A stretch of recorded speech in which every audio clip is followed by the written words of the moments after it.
Really just focusing on the dough. I'm going to show you kind of how to work with it with my apple pie, but I'm not going to show how to actually make the apple innard for the pie today.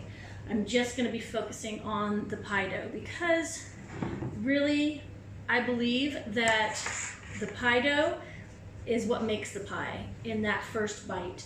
If you take a bite of a pie dough and it's just bland or it has a crunch to it, that's not flaky and it's what we call mealy, then the rest of the pie kind of starts off in a sad thing because you get that in and that's what touches your tongue first. And you really, really want to have a good pie dough. And this pie dough has been used in my family since I can remember.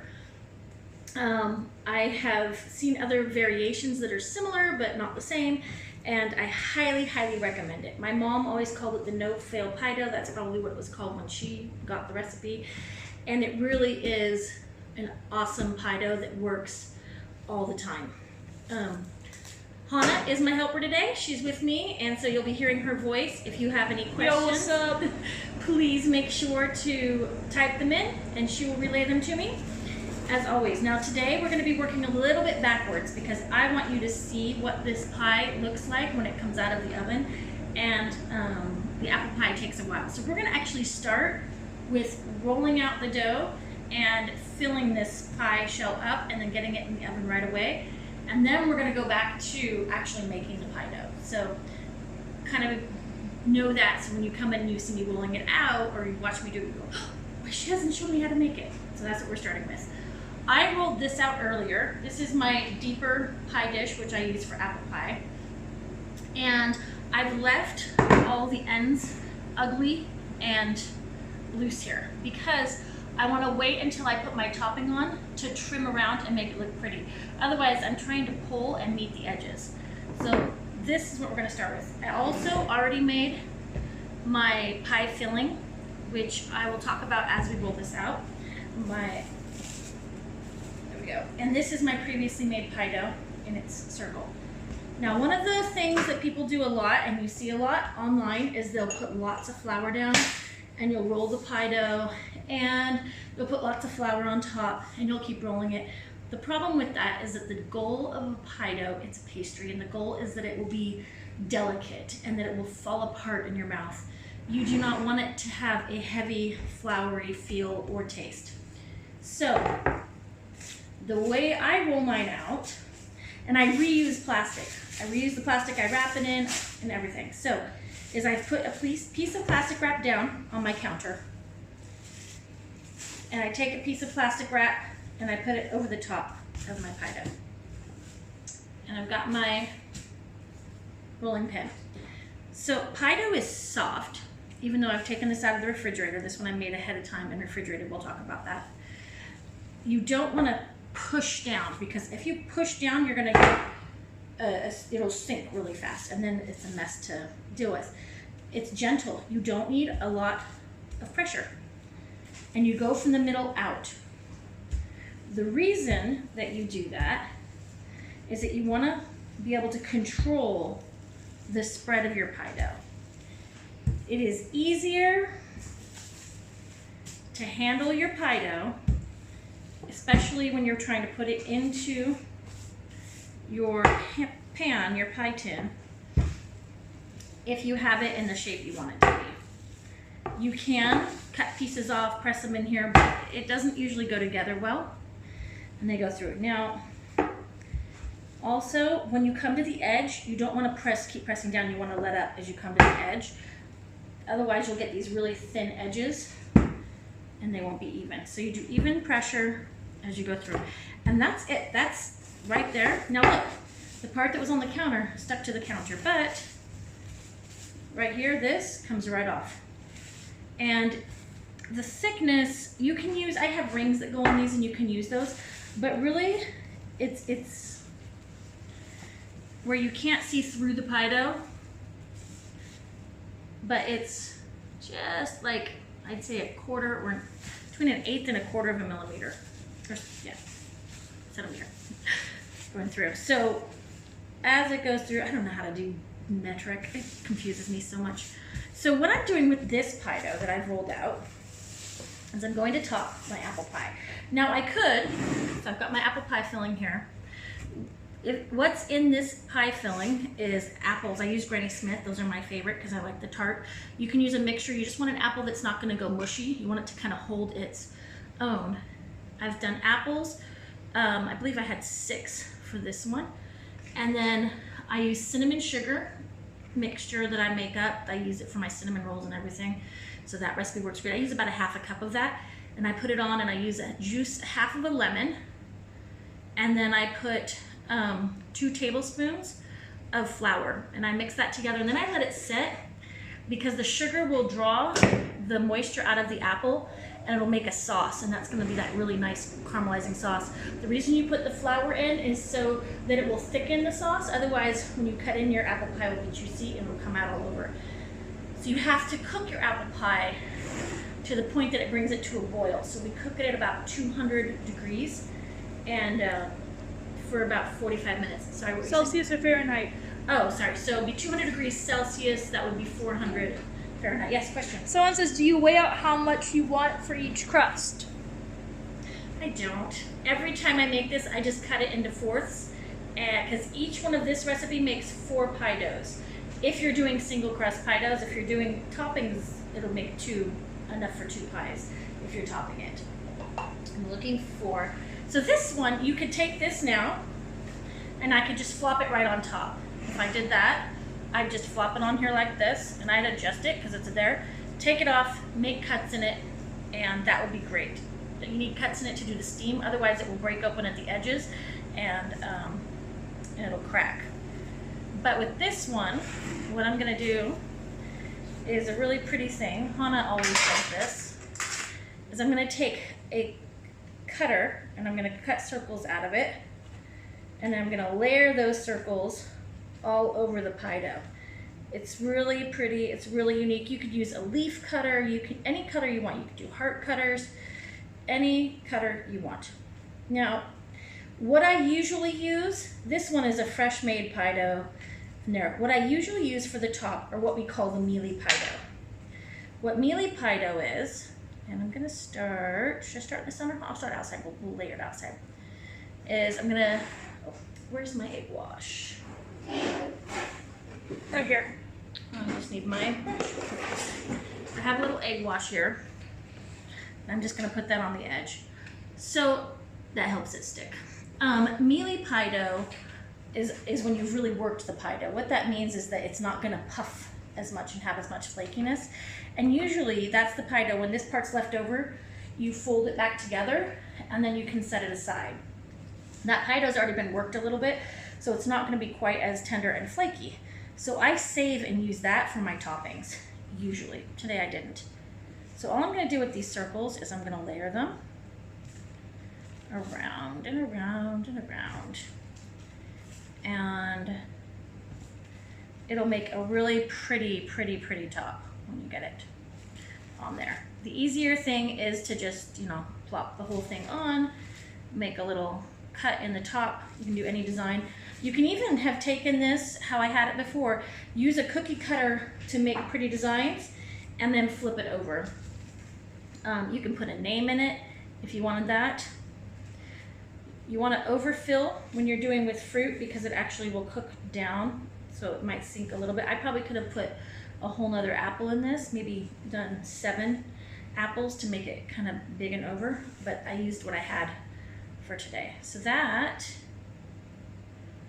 is the first layer. And then I'm gonna take and brush again along the edges here. And just the tips, because we'll brush over it again in the end and we're gonna top it, so you'll see that. And you don't want so much, you just want enough that it kind of sticks together so it doesn't fall off. And then I don't go right on top, I go in between, so it's layered that way. Just come a little closer, I don't think they can see. So. Come a little closer. Usually I have music and noise going on in my kitchen when I'm cooking, so this is really hard for me. Usually we're dancing and singing, and so it's a little bit different for me to be having it so quiet. Maybe we should have a soundtrack music for this, like instrumental. Yeah.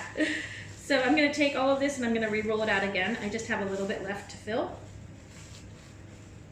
Now this is warmed up a little bit. Really, our kitchen is actually really warm today. I think my AC is not working. I noticed it this morning when I was making brioche this morning, and my dough got soft really fast, and I thought, oh dear. So when I'm putting this together, I just kind of fold it carefully. I don't want to handle it too much. I don't need it back together. It'll roll back out together just fine. Oh, someone says, is the egg and the vinegar in the recipe for the egg wash, or is that part of the recipe? That's part of the recipe for the dough.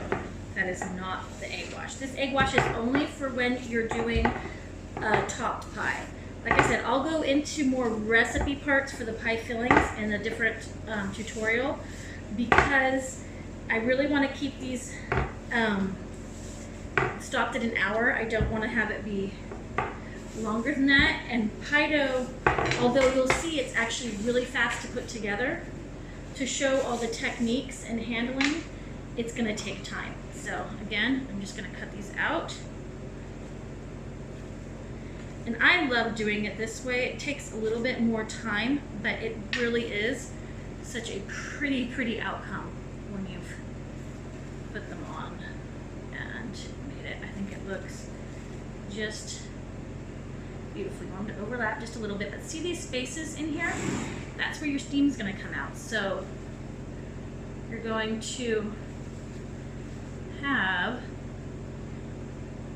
you don't have to cut this at all because you've got those spaces that are going to allow for the steam to come out as it caramelizes and gets really hot. And you want to cook this at a hot temperature, 1, so that it boils, and 2, so that the fat in, and we'll talk a little bit more about this, you want the fat in your pie to cook really fast and evaporate really fast. So you could leave it like this. You could put another one on top that would be like a flower or any other shape. I think I'll just make a circle to go on top, or do we like it like that? I think it looks good. I think it looks pretty like that. We'll leave it like that. Yes, question? What's in the egg wash? This is just egg. You can put a little bit of water in it if you feel like it's too thick, but this one's just egg. So now I'm gonna egg wash over the top. The reason you do this is to get that shiny gloss. Also, I like to top my pies a little bit with sugar or toppings there, but I always egg wash the tops of my pie doughs so that it gets that glossy, shiny thing there. And you don't have to do the entire thing. So see, if you see how I'm doing it, there are parts that don't have the egg wash on it. That's actually going to give a really pretty marbling effect, because those parts will be dull and then you'll have strips of shiny on it. So, because you don't want a ton, it's cooked egg, you don't want like a big massive ton of cooked egg on top. But the main purpose is for shininess and for cohesiveness, because you could sprinkle this with cinnamon sugar. I'm doing with sanding sugar today, and this one does not have a thing, so I'm just going to sand over it. That will also give a little carameling on top because this sugar is going to melt. If you wanted to do the bigger sugar, coarse sugar, you'd be able to see the sugar on top better. This is going to melt right into it and make like a little caramelized crust on top of your pie. Okay, that pie is ready to go. My oven is at, brush this off. My oven is at 250, and so that's set to go. Except these edges. Yes, question? Oh, see, I left those edges. I put my topping right up to the edges so that they will meet up. If I had done it beforehand, then I might have a little bit sticking out, which is fine. It's not a big deal. Pies are really forgiving. Pie crust, I mean, it's really based on what you want to do. You could have taken those up and done like a curling edging on it if you had left it long enough to make a pretty edge there. I am really a fan of just straight edges, and then I'll just take and pinch down a little bit around the edges. You could take a fork and do that. Yes, Lana? Someone wants to know, what is sanding sugar? It's just a sparkly sugar. It's basically like you would sprinkle on cupcakes. So it's just, it's for decoration, but it's really shiny. And so I just like the texture of it is why I used it on this. You could just use regular granulated sugar. This is a little bit bigger and coarser than that. You could use pearl sugar if you wanted to and have the big chunks of the pearl sugar on it, which would also look beautiful. Here is our beautiful pie, the before, and we'll see the after in just a minute. I'm gonna set this here. Important. The juices, very likely, not always, but very likely, can bubble out the sides here a little bit with these little holes here. Whenever you're cooking a fruit pie filling, have a pan underneath it that has some type of clean that is easy to clean off. Otherwise, you're gonna get sugar burned onto your pan, and it's a huge pain to clean off. Yes? Missed a question. This one is, do you want your dough to be cold? Yes, we're gonna talk about that. Right now, you guys are right on top of this. All right, so I put the pie in the oven, and we're gonna check on it in about 30 minutes. It's gonna probably take longer than that to cook the apples and get them to the right crunch that we want them at. But I'm thinking it's, I like to check, I like to see how brown the crust is getting, how bubbly it's getting. All of those things are important. Now the hard thing with apple pie is that you never know how cooked the apples are. So you have to go off of experience and estimation. Sometimes you'll take it out and you'll eat it and you'll think, oh, that's a little crunchier than I like. And sometimes you'll take it out and it'll be a little bit mushier. But generally for me, between 30 minutes to 45 minutes is the right amount of cooking. And it just, usually I gauge it based on how bubbly the juices are. And I'll show you that later. Question? Do you pre-cook your apple mixture at all? No, not at all. You can. That would lessen the amount of time cooking in there, but then you risk having really mushy apple center for your apple pie. So no, I put them raw completely in. But I'll talk about the apple pies on another lesson. I can do a whole thing on those, and we will. We're gonna have one, I think I said Saturday, so I'll get that set up. So now what to do with this leftover dough? Like I said, you could use it for the top of that, or you can take this dough, put it back in the fridge, and next time you get out a new dough, I usually just take this and add it to that. It mixes in as you roll it out, and then you take the trimmings off that new dough, add it to the next dough. That way you don't just have a bunch of what's called mealy dough left over that's been handled a lot. It gets spread out in all the pie doughs if you are making a lot of pies. If not, if this is just leftover and you have no more pies to do, you can roll this out, cut strips, sprinkle cinnamon sugar on it, and bake it, and they're delicious. The kids love them. You can dip them in whipped cream. It's really, really good. Never waste. Hannah, will you throw that in the fridge? And now we're gonna get started making the pie dough. And it comes together really, really quickly. And I will show you how to do this. We make on Thanksgiving well over 30 pies. So with this recipe only making 4, you can imagine how many times we make pie dough. Now we double and triple this recipe when we make it, but I don't do more than that because I find that it doesn't turn out exactly how it should when we do more than about doubling or tripling it. So we'll make the batch, we'll use the batch, I'll make another batch for the next set of pies. So today we're gonna do one single batch of pie dough, and we're gonna start off with the flour. That's the first thing that goes in. This is 4 cups of flour. I weighed out what I measure as 4 cups, and this was something I'd done a while ago. And for me, 4 cups is 1 pound, 4 ounces. And that's what always fits what I make. So if you're weighing it out, if you do it by weight, this is exactly what you do, is 1 pound, 4 ounces. If you're doing it by measuring, it's 4 cups. Again, when you measure your flour, you want to fluff it and then measure and then scrape off. You want it between 4.5 to 4.75. 4.5 is really what's exacting, but if you switch 4 cups to 4.5, it's not actually 1 pound, 4 ounces. So whoever wrote the recipe, this was what they used to, I've come up with. So we put the 4 cups of flour in. And then we have a teaspoon of salt and a tablespoon of sugar. So we're gonna put those all in together. That's all the dry ingredients. Now I'm gonna measure out my teaspoon of salt. I have a funny story. One year my brother was making the pie dough, So I never trust when I am doing my salt that I have the right amount. He was making the pie dough, he was in charge of it, and so he had made, I think he did a double batch, and he made it up and it looked beautiful. And luckily, we like to try pie dough in our family. So one of my brothers grabbed a snatch of his pie dough. He had mixed up the salt and the sugar and had put in a tablespoon of salt and a teaspoon of sugar. So that entire batch of pie dough had to be discarded. So I am just whisking it to mix those ingredients together. You don't want to end up with a pocket of salt or a pocket of sugar in your dough. So I just whisk those together real quick. You can do that with your hand if you want to also, but I'm going to show you how you can use this whisk later. This next part is the part that most people find hard to deal with when making pie dough. But it really, really can be made simple in a couple of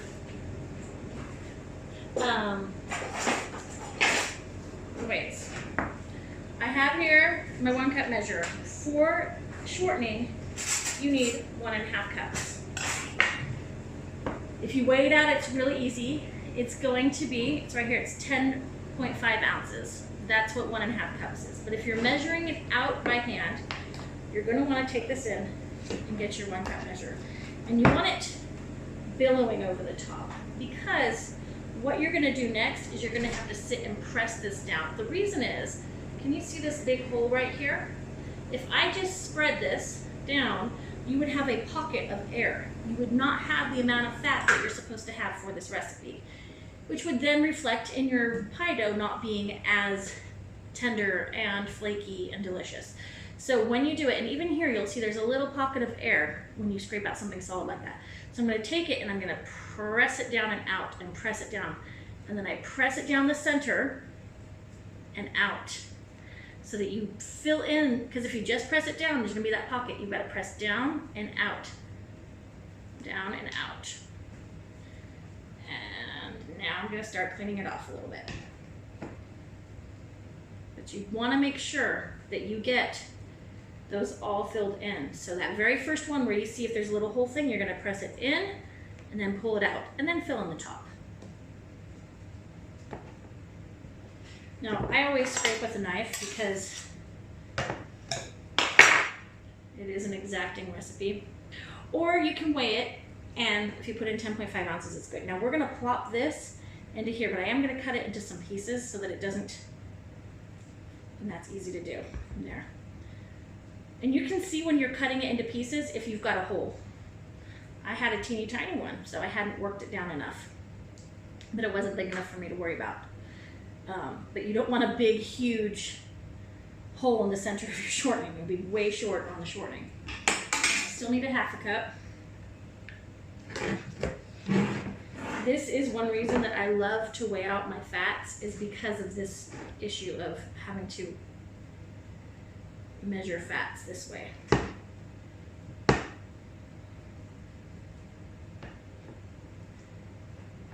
Now, the reason we use shortening, or you could use lard for this, is that it stays solid at a room temperature. Butter is too soft at room temperature. And once you start mixing it, if you had it at room temperature, it would then melt into your dough, which is not going to give what you need. And I'm going to explain that to you now. The reason you don't want melted fat in your pie dough is that the flakiness and the whole thing that makes pie dough delicious is the fact that you surround, and you're going to watch me do it here, you're going to break this down. It's called cutting the fat in. You're going to push it into the flour so that it makes little beads of pockets of fat, and they're small, they're tiny, so look kind of like cornmeal when we're done. There'll be some little bigger ones. Is that you're going to want pockets of the fat, so the shortening or the butter, and I'll talk about butter in a minute, surrounded by flour. That way, when you heat it up, when you put it in the oven, those little pockets, and they're going to be spread throughout the dough, are going to burst. And when they burst, there's going to be steam, and that'll give a separation between the layers. So you'll have all these little layers inside your dough that are crispy and tender. If not, it's going to be like a cookie. It'll be like a hard, crunchy tart cookie. The European way that they have them, they do tarts, and they use what's called a mealie dough, which means that all of the fat is worked in without those little pockets. Yes? Oh, with that, I had a question. Okay, so see, I've got these big things of things here. So you can either work it with your hands, but your body gives off heat and you chance melting those there. So there's a couple things you can do. You can use, this is called a pastry cutter, and this is made to cut flour in, or fat into flour, and you just do like this, and it breaks it up, and it works really good. Another thing you can do is put it in your mixer and use the whisk on a low speed, otherwise your flour is going to go flying, and also you don't want to mix it in, so you're going to have to watch it carefully. You do not want it to become a dough. It still needs to be dry, and it still needs to have those little balls of fat, and we'll show you. The other thing you can use is you can use a food processor. Again, you chance doing it too much, so you wouldn't use the cutting tool. There's a dough blade in there. Well, you can use either, but you have to pulse it and just watch to make sure it does not come together. If you do it too much, it will come together, so you've got to be really careful. The safest way to keep that from happening is by doing this. I've done all those ways, and I still, even when I do my big batches, I cut my butter in all by, or my fat in all by hand. Now you can use butter. It has to be really cold, like from the refrigerator, and it takes longer. So you can also use, if you don't have a cutter, I was going to show you, you can also use a whisk to cut it in, and it works just fine too.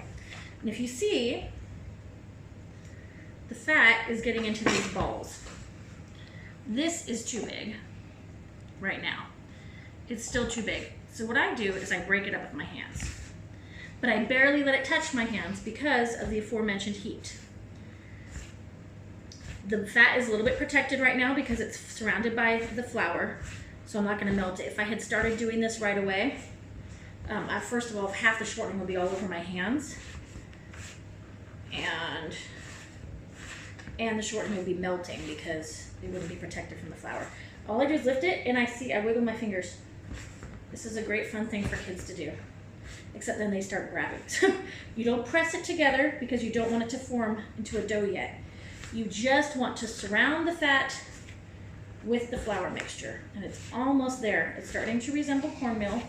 You'll have a few pieces that look big. What happens is that some of the clumpers have clumped together. So as long as it falls apart when you touch it, then you know, okay, I've worked it. It's just kind of coming together a little bit. You just don't want a great big piece of fat in your dough. And it's okay. You'll get the feel for it.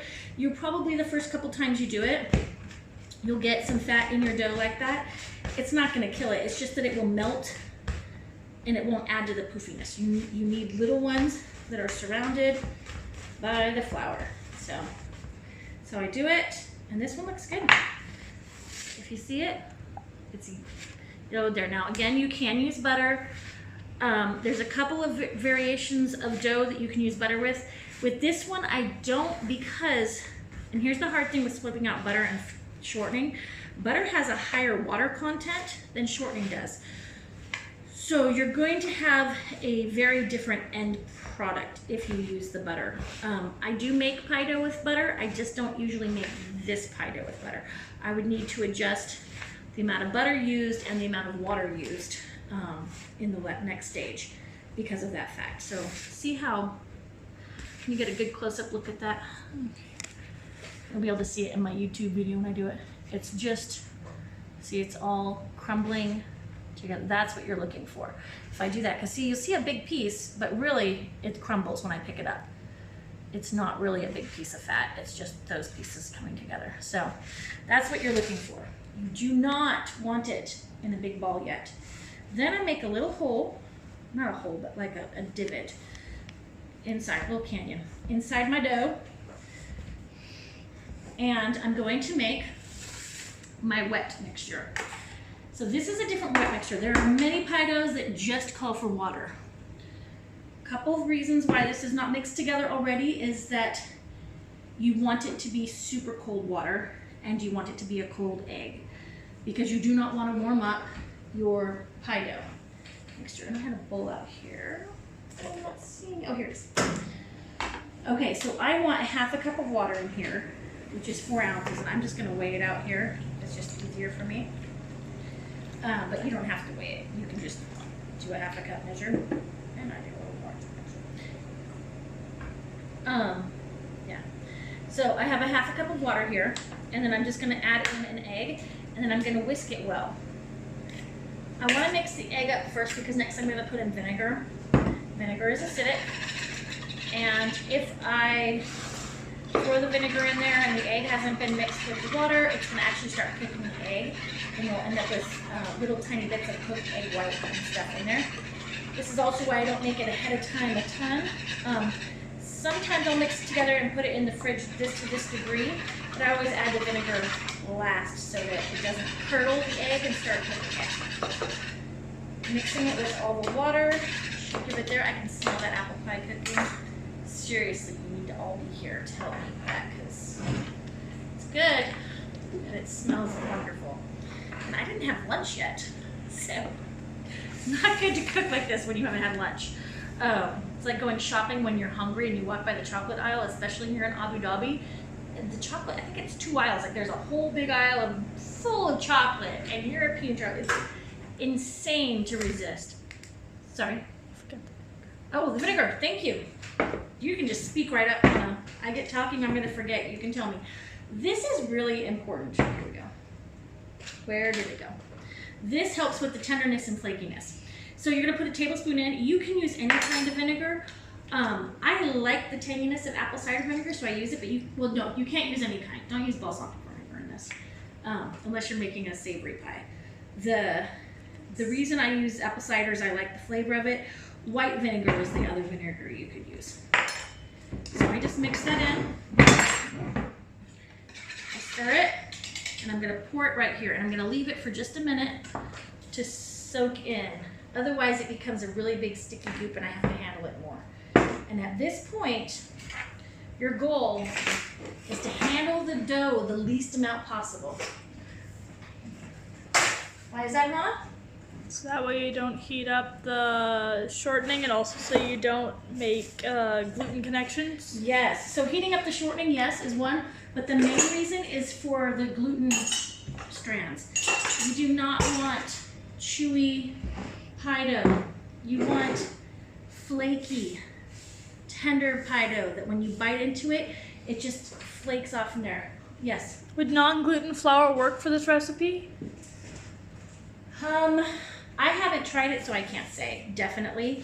It could. It may be heavy. It wouldn't, I mean, it's not going to be the same. It's never the same, but you could make it with it because you're not looking for gluten strands. You don't need that.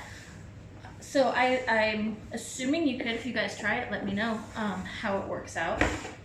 It would be a different taste, obviously, because the flour tastes different. But if you have a great non-gluten flour that you use in baking, by all means try it with this. No, okay. I think I got rid of too many tools now, and I've lost my, there we go. I was cleaning up too well. All right, so now we're going to attack this, but not really. We're gonna actually be very gentle, softly.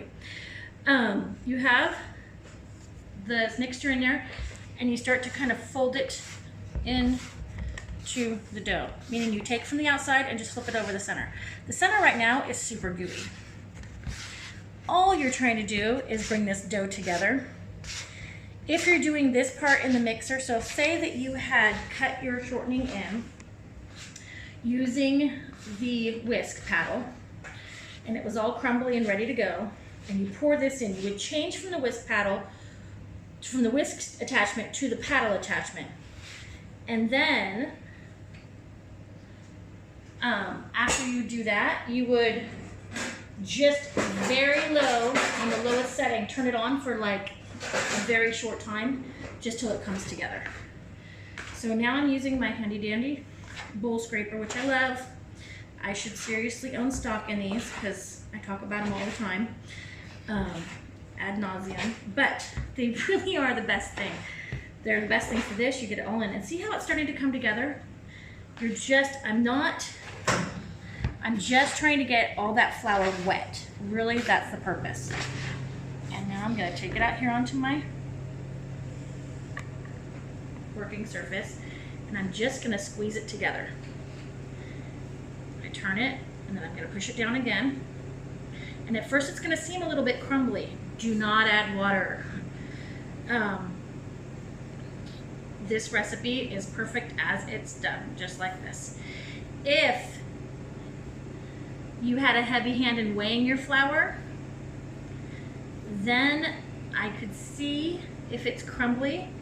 How you would adjust it is very slowly, half a teaspoon at a time, sprinkling a little bit of water.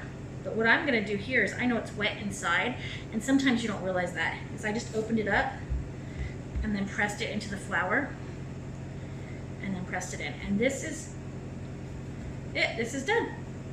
So what we're gonna do now with this pie dough, and you can see little bits of shortening in there, little tiny bits of white in there, and that's okay. This is what your dough is gonna look like. It's heavy, it's soft, you'd be very delicate with it. Now I'm just gonna cut it into fourths. And no, I don't. I could weigh it and then weigh out each fourth, but I don't with this. If I was doing a huge batch, then I might, because that would be harder to weigh out. So now I have these 4 pieces of pie dough. Someone said they just ordered some of the bowl scrapers and they hope they get the right kind. If they look like this, they're the right kind. That's all. They just have to have, they have to be flexible, have a narrow end, and plastic. That way they just, if they're too bendy, then you're not gonna get to the end. This is awesome. So now what I'm gonna do is I'm gonna start wrapping these doughs. And I don't wanna just wrap them like this, because when I take them out, I wanna roll them. I want to start with a circular, so I don't have to handle it so much. So I actually turn these into circles when I put them in. Just by that. I'll do 3 more, and you can see. So those ones are gonna get wrapped. I would put them in the fridge for at least an hour. A lot of times I make these and I use them the next day, but you can use it about an hour later. And then again, you're gonna kind of bring it together. There we go. So there's 1 disc, and that's why I have my plastic wrap out. Look at those.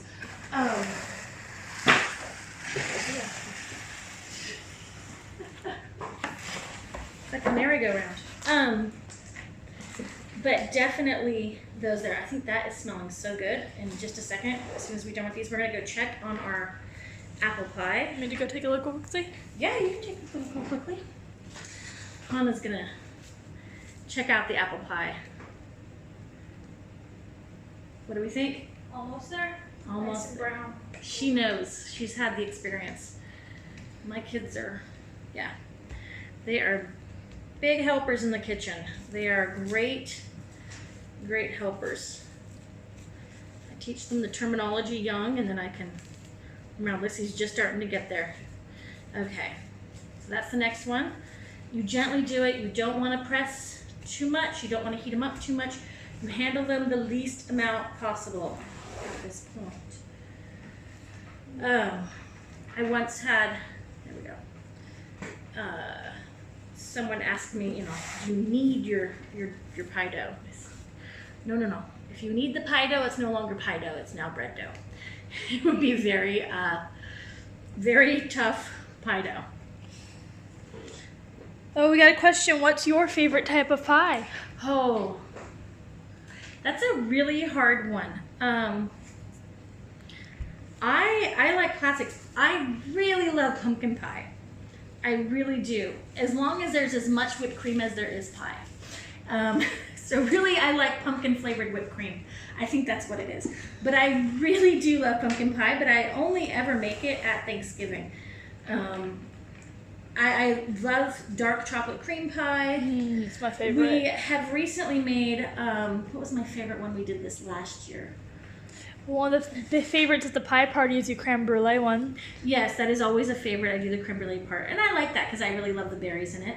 But I probably wouldn't think, oh, I really want that pie. I love a really good coconut cream pie. And it's hard to do a really good coconut cream pie. I am a coconut cream pie connoisseur. Like I will, if I see it on a menu somewhere, I very cautiously order it because one, I know I just have to try it. We put these in the fridge, honey. Of course. In case it's just amazingly delicious.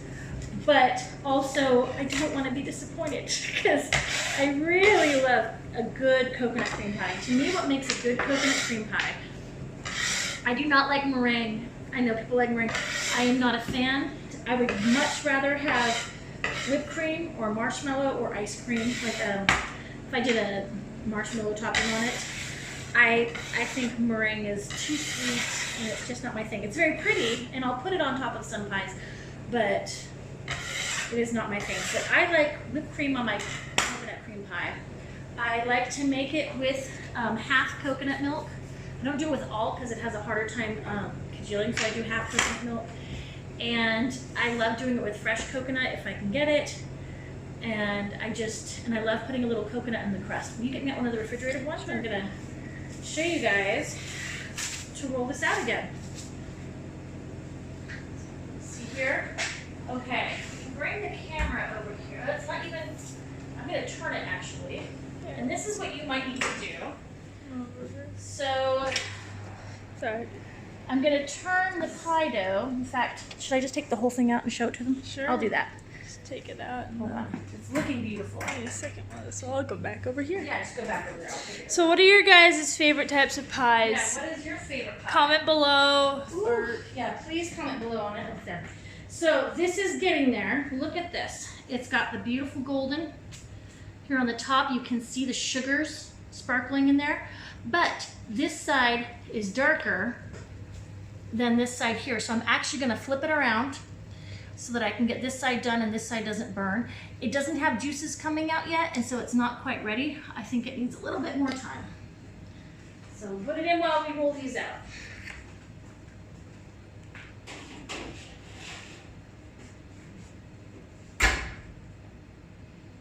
There we go. Okay. And then I turned it down a little bit to 185, which would be 350, so that it doesn't brown as much on the sides that are already brown because I don't want the crust to get burnt. If it still keeps browning too much, I can also put foil over it and tent it in there on the edges so that it doesn't get too browned on there if the apples haven't cooked up, but they should. I hardly ever do that with an apple pie. Okay, so where are we at on time? Let's see, we've been going for 42 minutes. Okay, we still got time left. All right, we've got a couple things we're gonna do. First, we're gonna do this pie dough, and I might have time to do some fried apple skins. We're gonna see.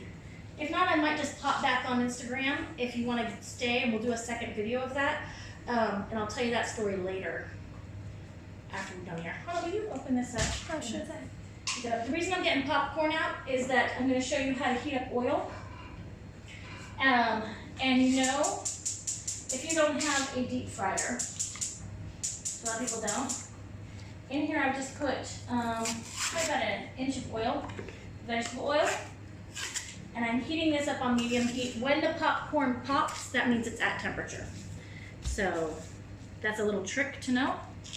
What temperature means is like 350, like what most things will fry at. Some things you want to have a little bit higher and some things a little bit lower, but 350 is a general, that's Fahrenheit. So 185 Celsius is a general temperature for frying that's basic, so except from there. Now this is not a big enough piece of plastic yet, so I'm gonna get a bigger piece.